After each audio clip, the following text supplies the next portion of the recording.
Aloha and welcome to the March Talk Story with the Hawaii County Committee on the Status of Women. My name is Shauna Kokila, your host for today. And in honor of International Women's Day on March 8th and Women's History Month in March, as well as Malama Makuahine, Year of the Mother 2022, we're featuring the Mo'olelo, the stories of Wahine, our women, and Makuahine, our mothers. So today we have with us Hi'ilani Shibata, educator, cultural practitioner, and co-founder of the Ka Mahina Project. So welcome, Hi'ilani. Filina. Yes. Aloha, aloha mai. Yes, I am really excited because I am born and raised in Hilo, a proud graduate of Waiakea High School.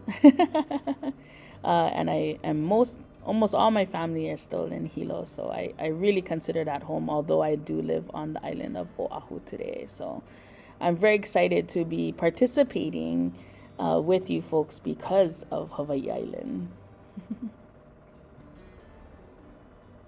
Kai, so tell us a little bit about your background and maybe your work in the community, as well as the Ka Mahina Project that you have right now.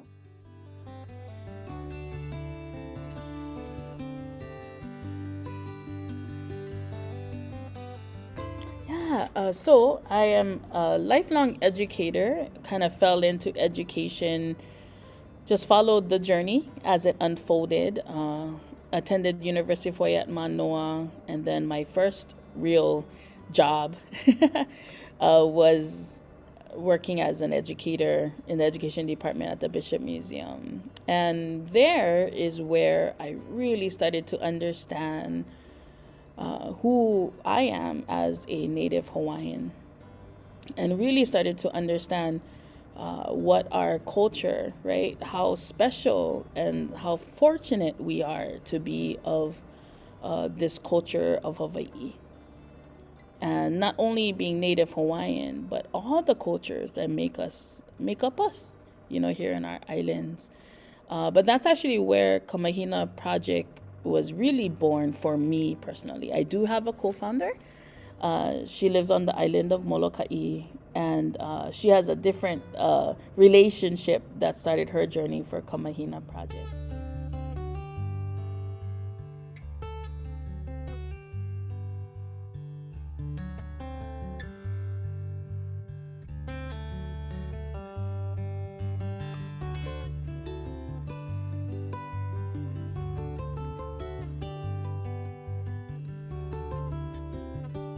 It started there. I was fortunate to play the goddess Hina Malama, the kapa maker who is in the Mahina, in the moon, in a play for the museum.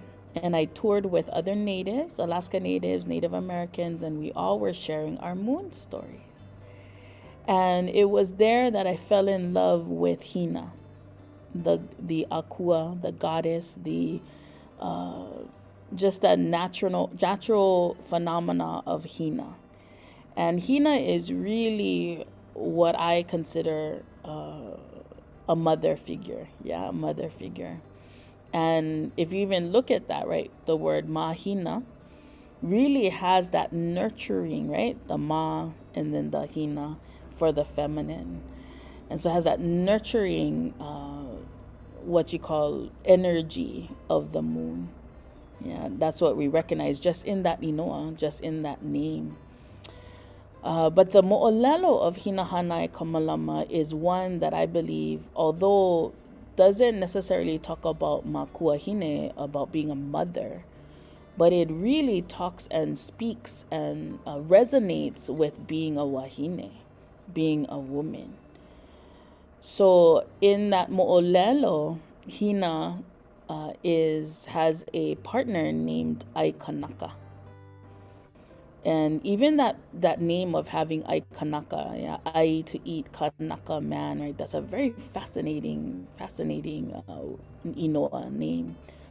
But in the story, this partner of hers is very, very harsh, right? Very harsh in his ways. And she feels that he just makes her make kappa all the time and she's just unhappy. and not happy with her life. And so she calls up to her akua, right, for her higher beings, right, her higher spirituality to help her. And appears is a rainbow. And she goes, oh, is this where I need to go, right? You know, as wahine, as women, especially mothers, right, we're always looking at signs, yeah. We're always looking for where are we supposed to go? So this rainbow, right, this Anue Noe appears, and she starts to climb up, and she goes, oh, maybe I need to go follow this rainbow and get to where I need to be, where I'll be happy. And so she gets up in this rainbow, she gets closer to the sun, and it's so warm, right? It's just like, oh, overwhelmingly warm. And she goes, oh, this feels good.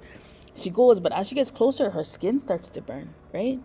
But just like women, we never give up, yeah? Even if we get hurt, we never give up, right? And so still go as far as she could, and she's getting all this burning, and finally she drops down to the earth. And standing there is Aikanaka, and he laughs at her. What are you thinking? She tells her. What are you thinking? And you know, as women, right, we're always like, oh no, we can do it, right? We never gonna say we never can do it. That's how we are, especially as Native Hawaiian women, that's for sure. And so he just laughs at her and leaves her there. And so she's all burned, so she gets up and she takes care of herself, just like how we always do as women, right? Even if we're hurting emotionally, physically, we always find that strength, yeah, to stand up again, to come out, to keep going. So she does that. She gets her la'au, takes care of herself. And the very few days later, she's still thinking to herself, you know, and she thinks up, and she says out loud to her akua, how am I going to get out of this life? This life is not for me, you know? And that's when she sees the full moon rising. And as the full moon rises, a moonbow appeared. And if you've seen, right, followed what happened on Mauna Kea, they would see these white rainbows, yeah, that would appear. So I think about that, because that's what I see.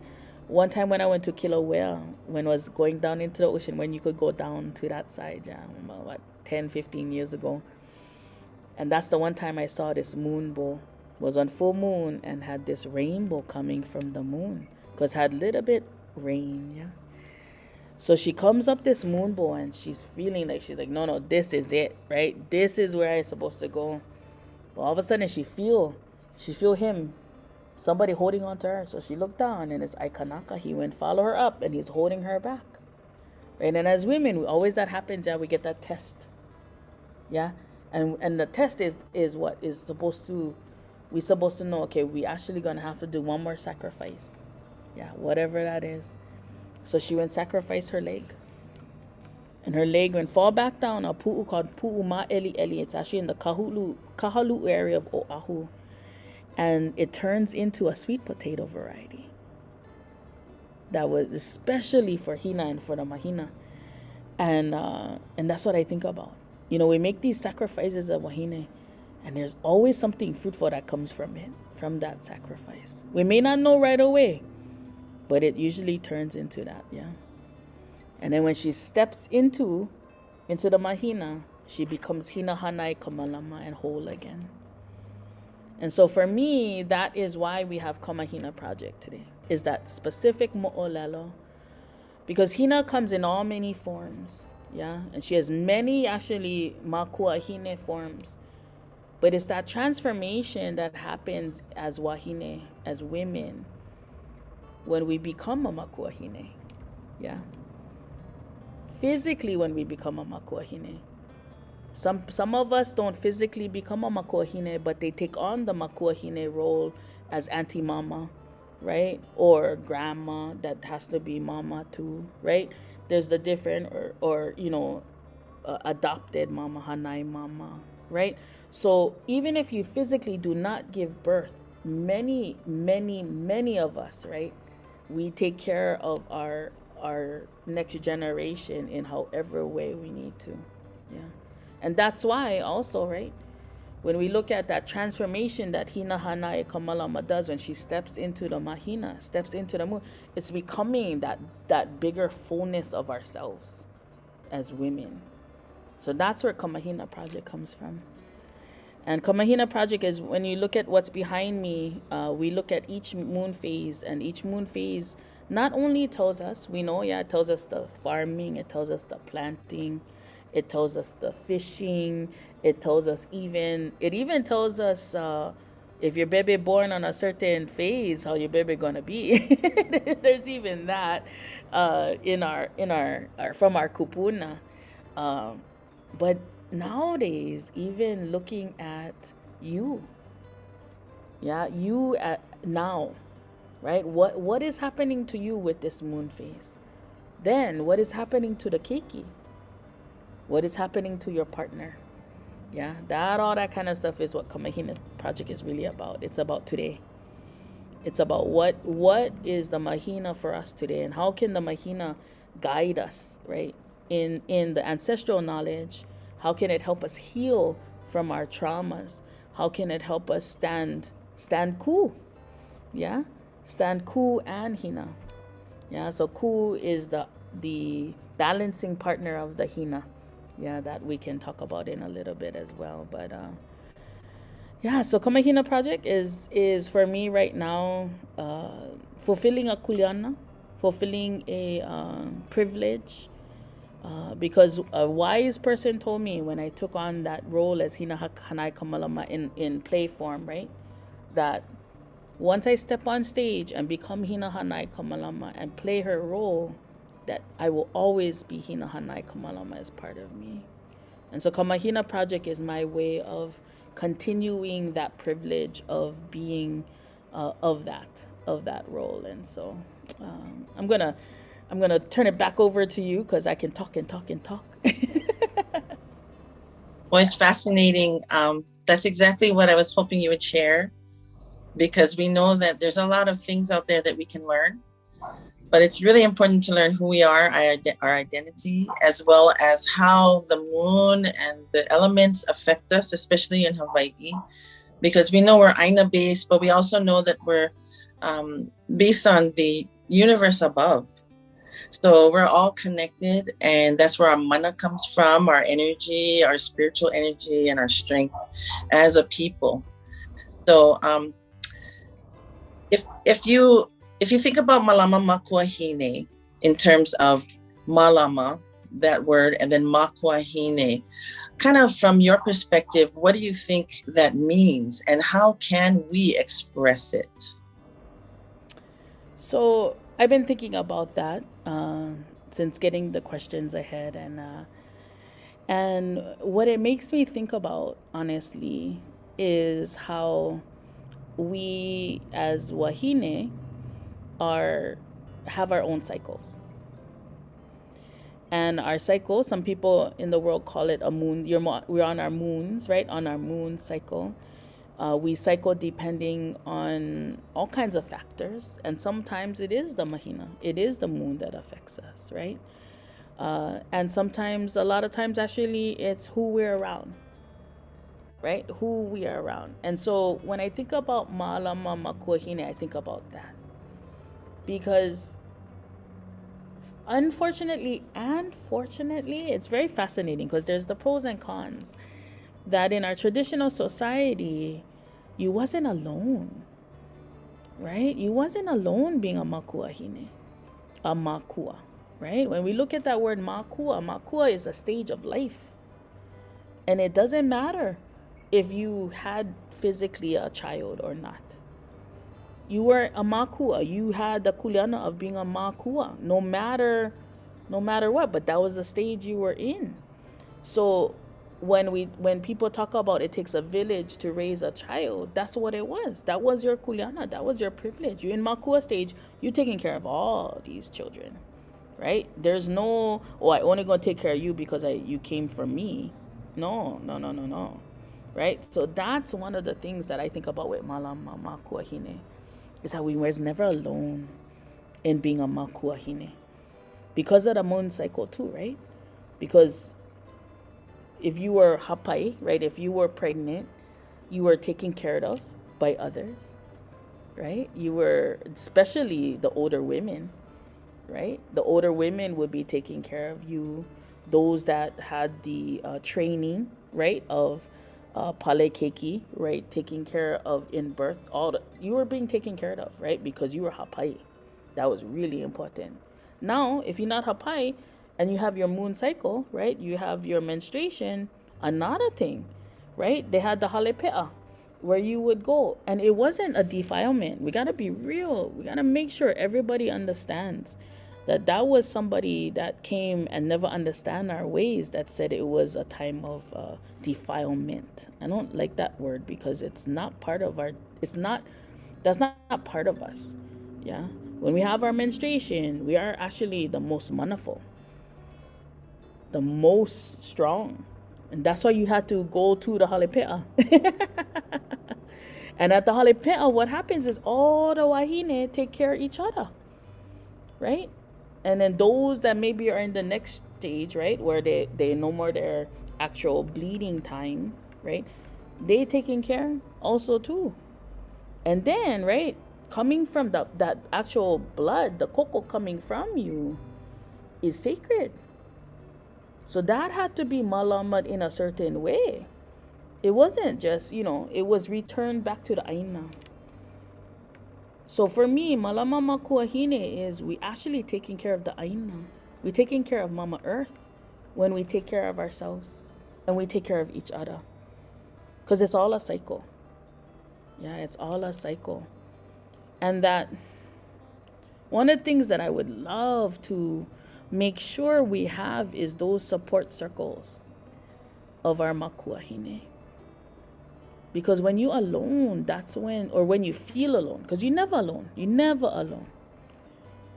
But when you feel alone, that's when the eha, right? The pain and the hihia, we call it in Hawaiian, right? The not so good things come. Yeah. So to truly Malama Makuahine is to make sure that our wahine, no matter what stage, has a circle, just like the mahinas around me right now, has a circle of support. Some of us are lucky, right? We have ohana that will always be there, right? But not all of us are like that. So those that no more ohana, how do we as a collective wahine, right? A collective women's group or whatever, how do we malama them that maybe no more ohana? Yeah? So that they can be part of the circle. And that's again why we do Ka Mahina Project, Because when we do our Hina Circles, that's the kind of women that, if it's going to be a mother like that, if they feel alone, I want you in the circle no matter what. Because you're going to feel not alone. Yeah. You're going to feel supported. And that's actually what the Mahina does too. The moon does. You're never alone. One of the other things, just to share kind of little bit of a tangent, is one of the reasons why we have Ka Mahina Project today as it exists is because we started with working with women transitioning out of incarceration. And talk about feeling alone, right? That is one of the most loneliest things, from what I understand, you could go through, right? Is being incarcerated. And it's actually the Mahina. When they would see the moon, and if they had keiki maybe, or maybe they had ohana, they would look at the moon and go, oh, my keiki looking at the same Mahina, looking at the same moon. So the Mahina brings that too, right? Is that you're not alone. And that it's one moon. Everybody looking at that same moon at the same time, yeah? So that's one thing. But the other thing is, working with these women taught me so much about what it is to just be a woman. Yeah, just be a woman first. And then second, be the best mother I can be.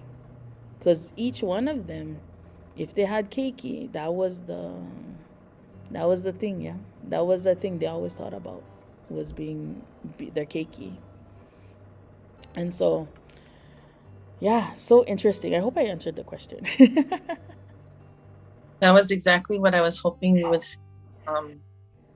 I know that a lot of times, like, I have introduced this initiative to various people, and sometimes they tell me, what about the father, the Makuahine? And I say, well, we are a committee that focuses on the status of women, the wahine. And so we need to support the wahine, and that is the Makuahine, because we know that we have a very high rate of single mothers in our county, and they have to struggle by themselves.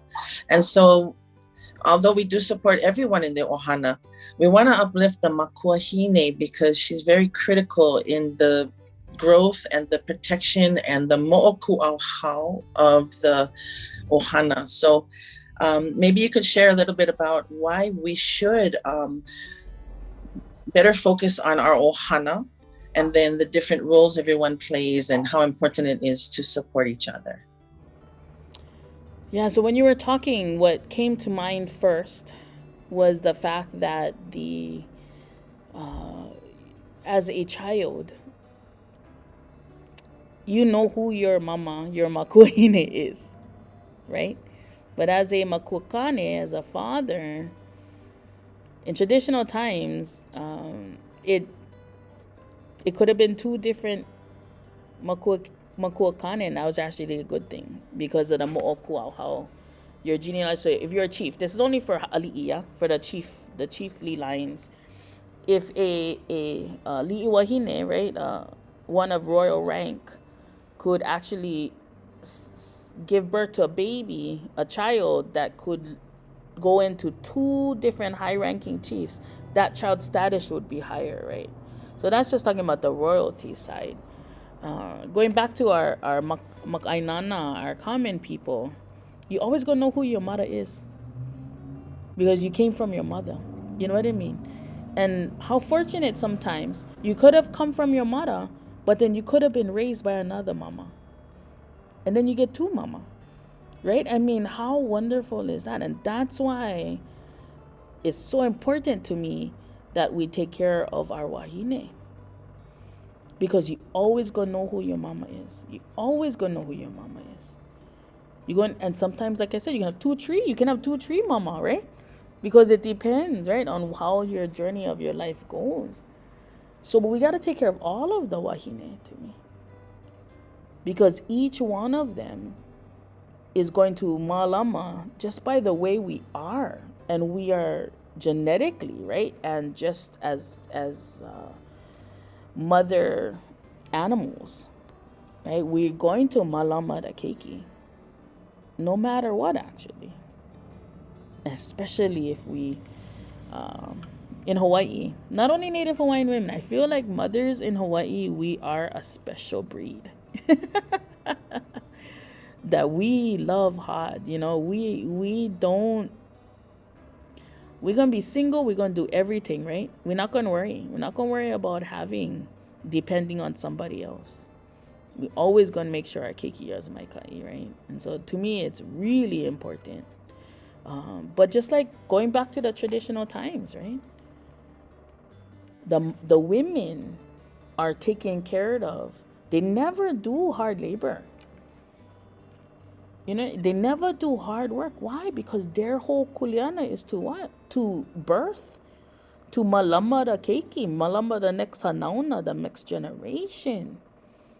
We also, one of the things I always shared with our women incarcerated was, no matter what you think about yourself, guess what? You want heiau.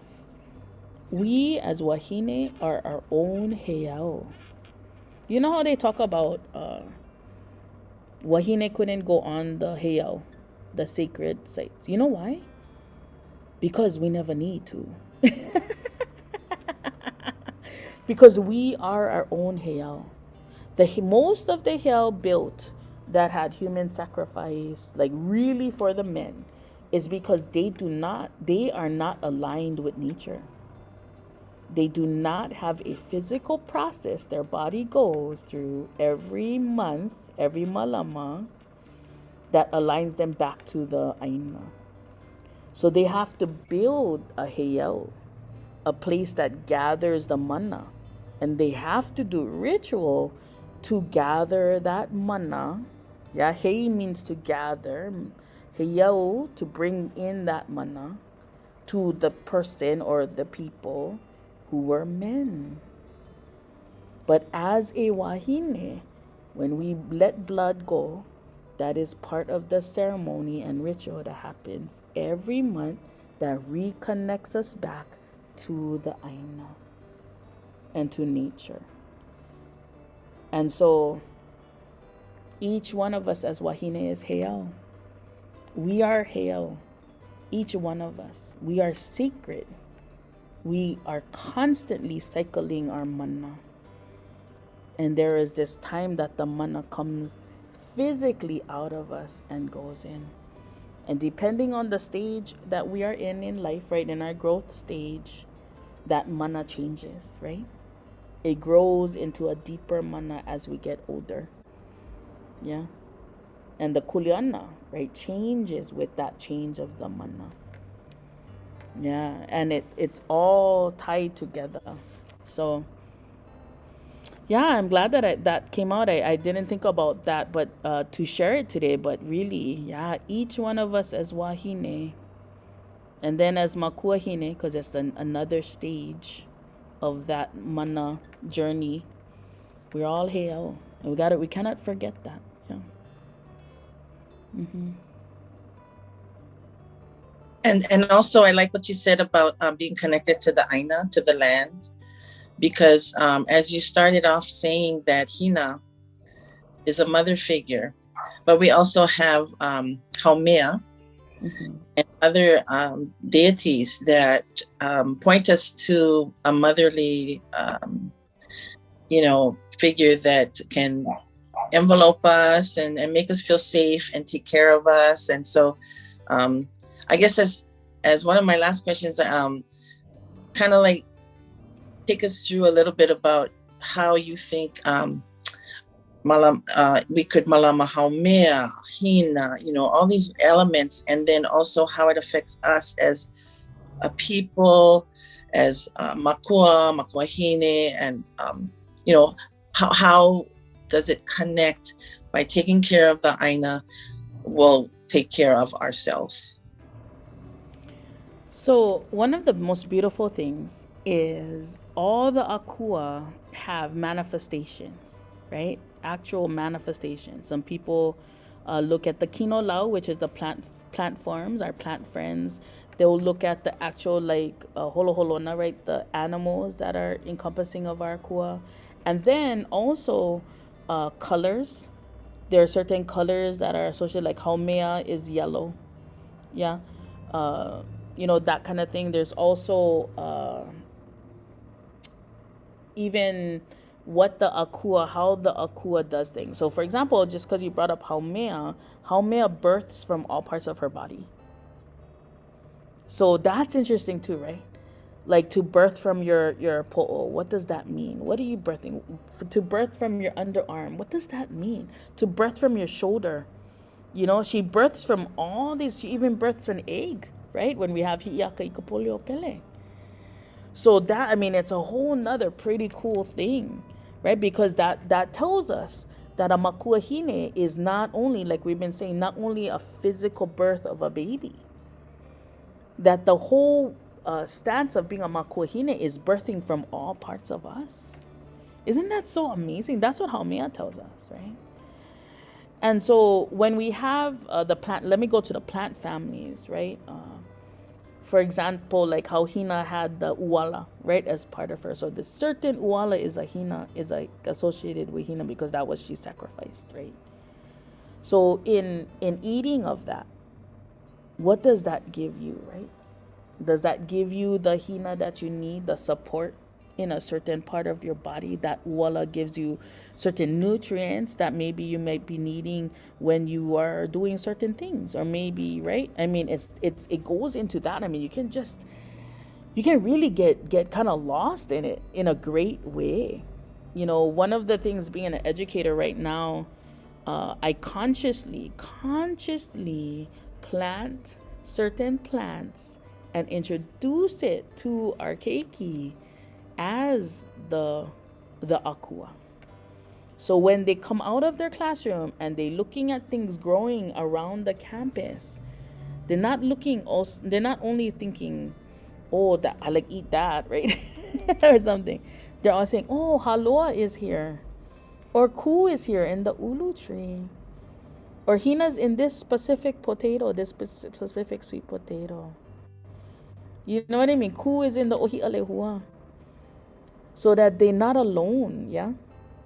That actually, even in our plant friends, right? You know, and then we have pua'a, kamapua'a, right? You know what I mean? You're bringing all of this around us so that aina and the akua are not something you go visit on a field trip, or is only over here, right? Only here. Is that it's an extension of our school, then it's extension. Now go plant that home, right? That it's all around us.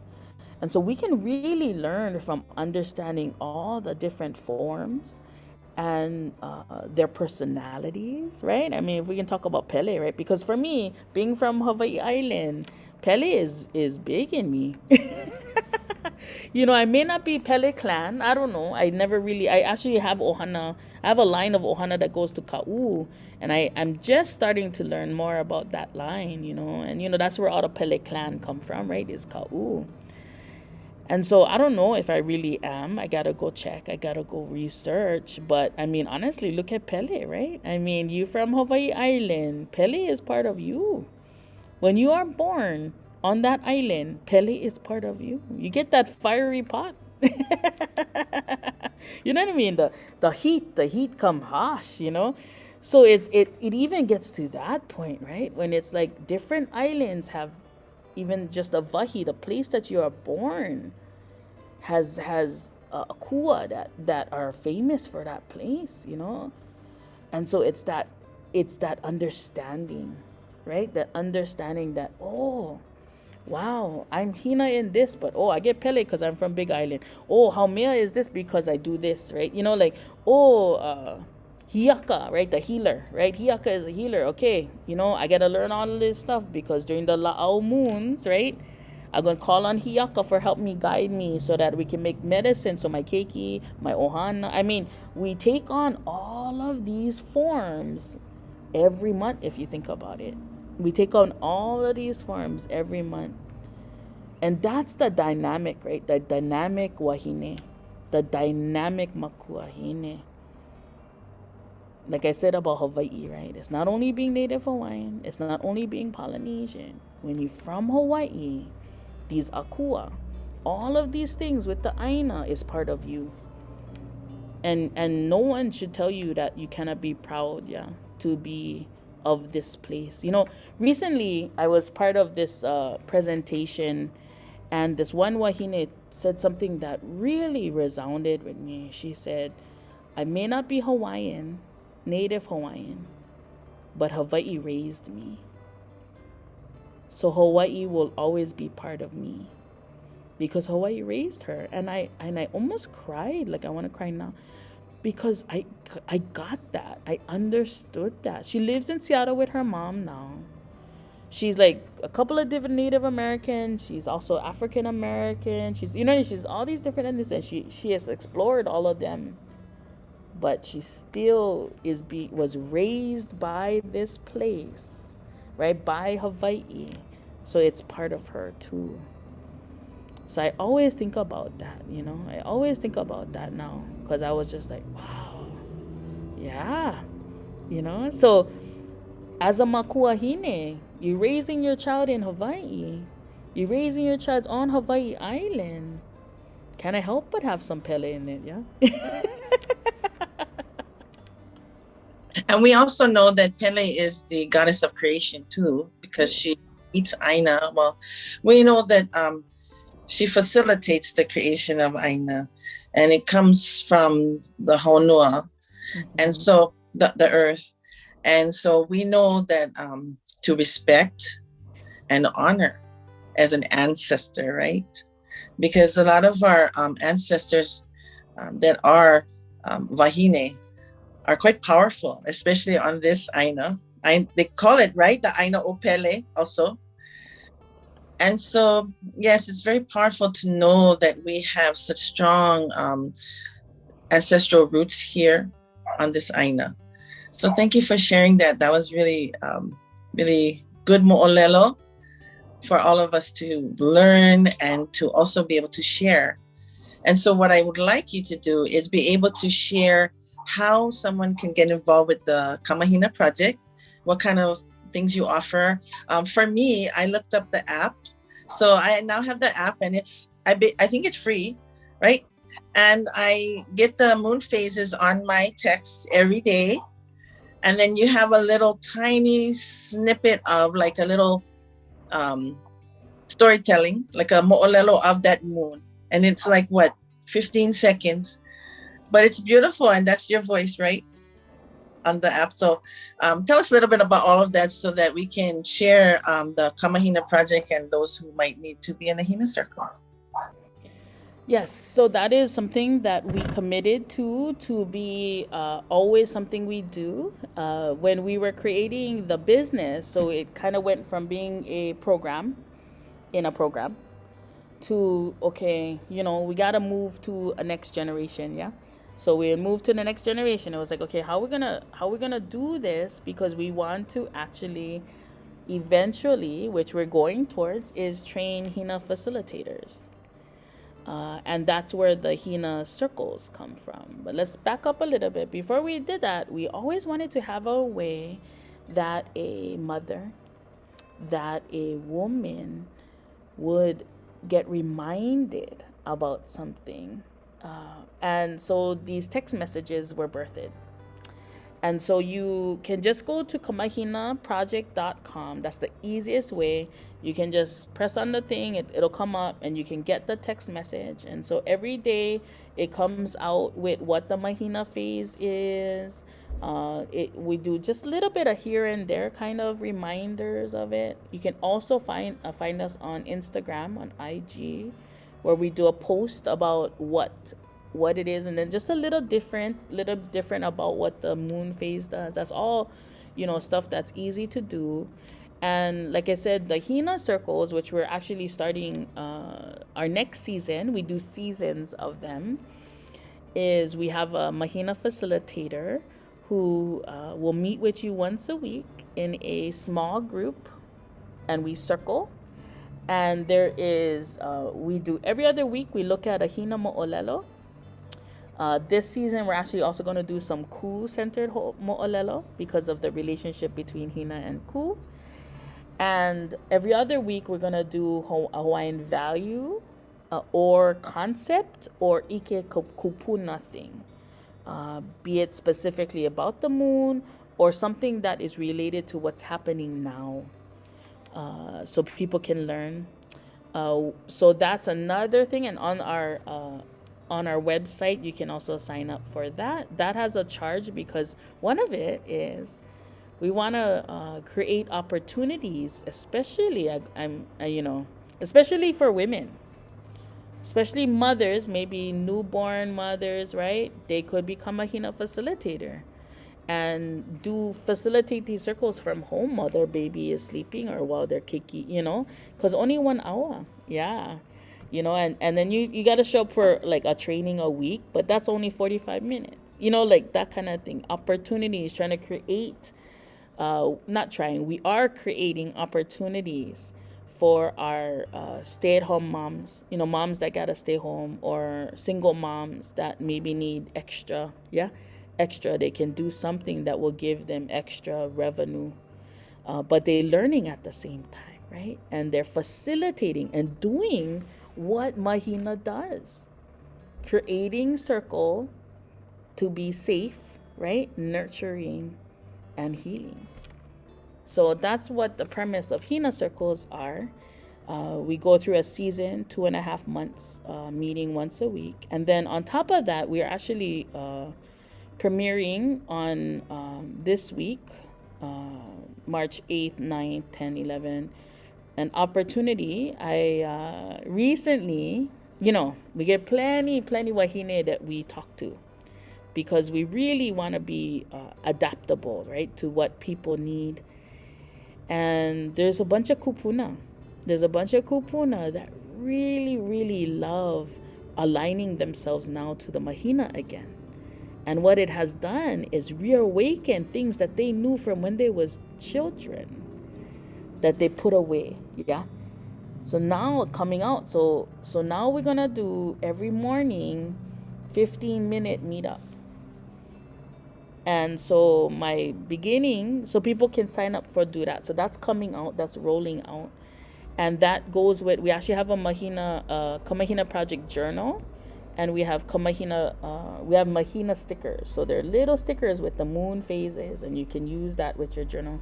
And so this 15-minute every morning meetup will be, anybody can come. You gonna sign up to do it and everything, and it's an opportunity for another way to see what the Mahina is, what's happening, what is doing that, and also answering anybody can send us question, we can talk about it, that kind of thing. But just having this daily person to person Zoom meetup is what we're exploring, going to start this week because of these kupuna that have talked about it, being relatable with that. So yeah, and then to email me is really, really easy. Hi'ilani at kamahinaproject.com.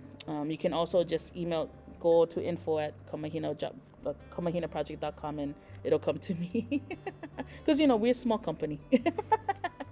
Yeah, we'll put a link on the bottom of the description for anybody who wants to join. So if they're late to join, they can still join after the deadline, jump in.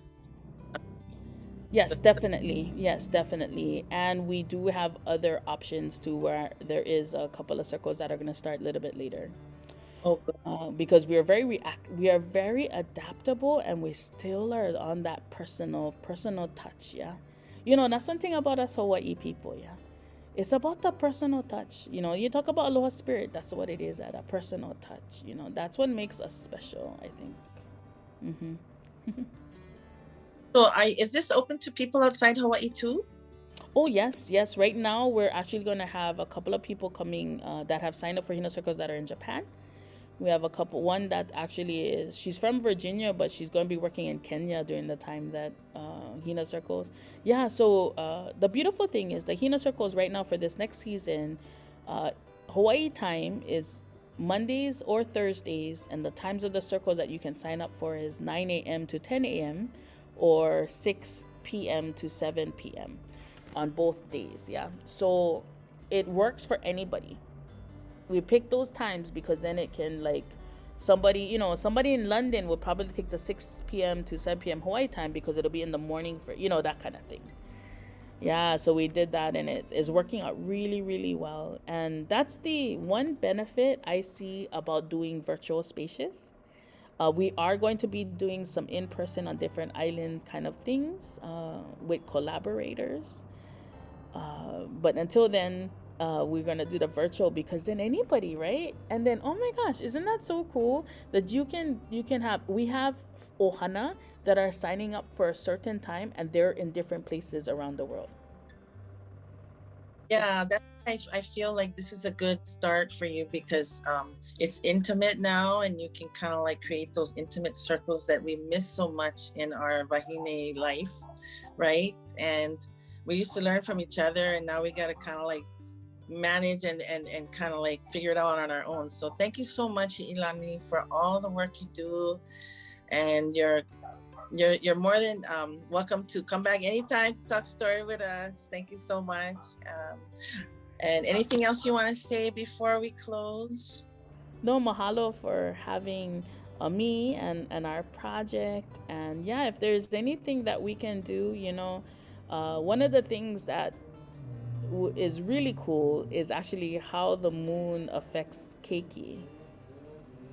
That is a really fun one that we could do a whole session on, because it's really, really indicative.